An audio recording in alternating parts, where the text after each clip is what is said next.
Halo, selamat pagi anak-anak. Assalamualaikum warahmatullahi wabarakatuh. Senang rasanya bertemu kalian pada pagi hari ini. Dan senang sekali melihat kalian yang dengan semangatnya walaupun sedikit terlihat mengantuk, namun kalian tetap berada di sini mengikuti aktivitas kita pada pagi hari ini. Sebelumnya mungkin ada beberapa dari anak-anak di sini yang sudah mengenal ibu. Namun alangkah lebih baiknya jika ibu memperkenalkan diri terlebih dahulu agar kalian semua lebih mengenal ibu lebih dalam lagi. Baik, perkenalkan, nama Ibu Nadia Malela Tesuta, biasa dipanggil Ibu Nadia. Ibu dari Jalan Kalving Rawageni, itu ada di Depok. Mungkin kalian banyak yang tidak tahu karena itu sedikit berada di pedalaman. Nah, ibu ini merupakan alumni dari Universitas Indraprasta PGRI, jurusan bimbingan dan konseling. Ya, benar sekali. Di sini ibu sebagai guru BK yang akan memberikan layanan atau kegiatan bimbingan dan konseling kepada kalian semua. Nah, jenis layanan yang akan ibu berikan pada pagi hari ini adalah layanan informasi. Nah, dari Anda sekalian, apakah ada yang tahu apakah itu layanan informasi? Baik, jika tidak ada yang tahu, maka alangkah lebih baiknya jika ibu menjelaskan terlebih dahulu. Layanan informasi adalah layanan yang diberikan oleh guru BK kepada Ananda semua, yakni seperti info, pengetahuan, wawasan, atau ilmu, agar kalian semua dapat mengetahui, memahami, dan memperoleh wawasan dari informasi tersebut.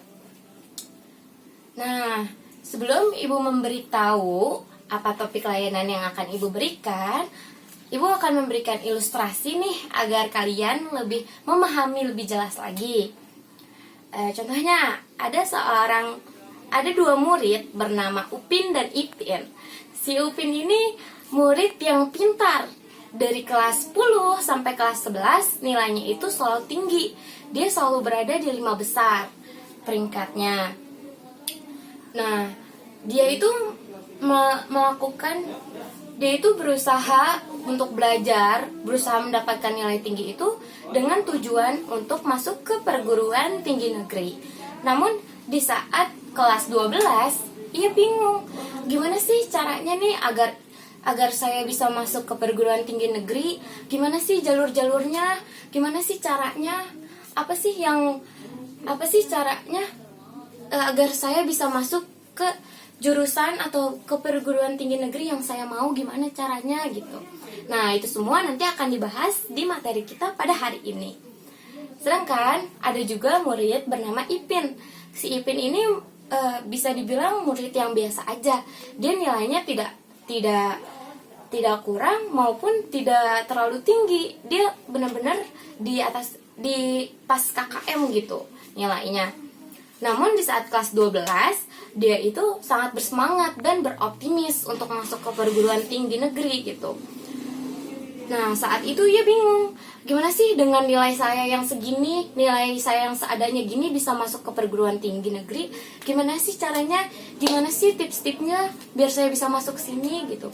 Dengan nilai saya gini, dengan nilai saya yang segini, bagaimana perhitungannya agar saya bisa masuk ke perguruan tinggi negeri yang saya mau?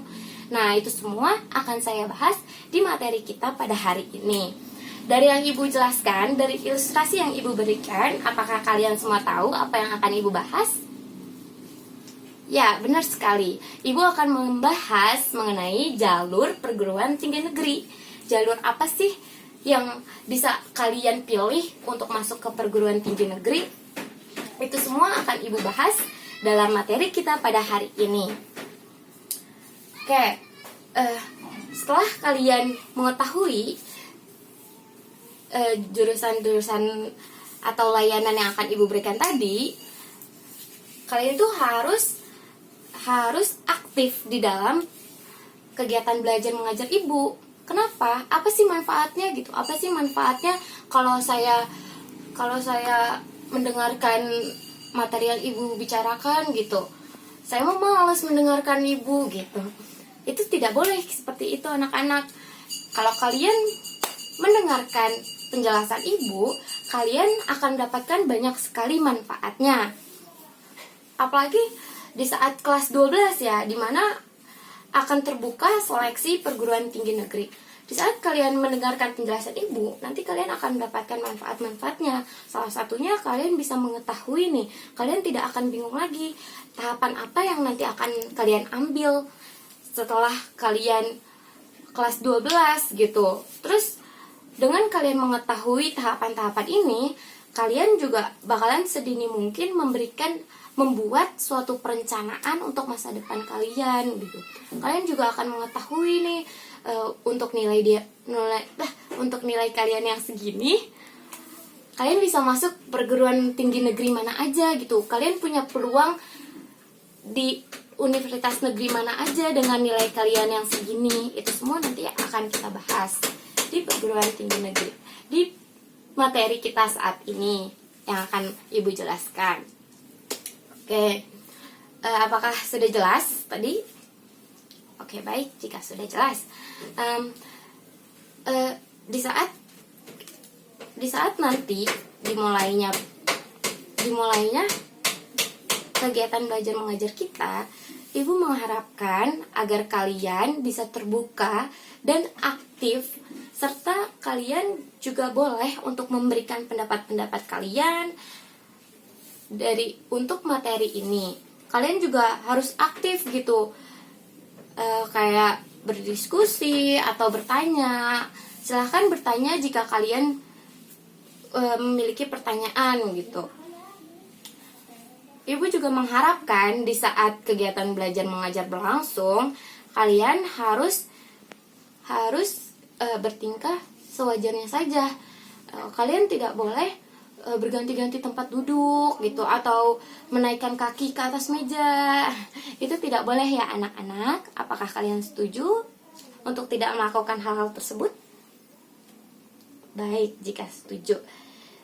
Jika kalian setuju, maka ibu akan memberitahu tahapan-tahapan apa, kegiatan apa saja yang akan kita lakukan pada saat kegiatan belajar mengajar pada pagi hari ini. Nantinya ibu akan memberikan materi berupa PowerPoint. Nanti ibu akan menjelaskan materi tersebut. Ibu mengharapkan kalian agar bisa menyimak dan memahami apa yang telah ibu jelaskan. Nah, nantinya kalian harus membuat pertanyaan masing-masing satu orang satu pertanyaan. Nantinya akan ibu pilih secara acak 15 orang untuk bertanya kepada ibu. Apakah kalian mengerti semua apa yang ibu telah bahas tadi? Baik, jika kalian mengerti, maka mari kita mulai kegiatan belajar mengajar ini dengan membaca bismillah dan berdoa agar ilmu yang kita dapatkan dapat bermanfaat bagi kita maupun orang lain. Berdoa menurut agama dan kepercayaan masing-masing. Berdoa dimulai. Amin.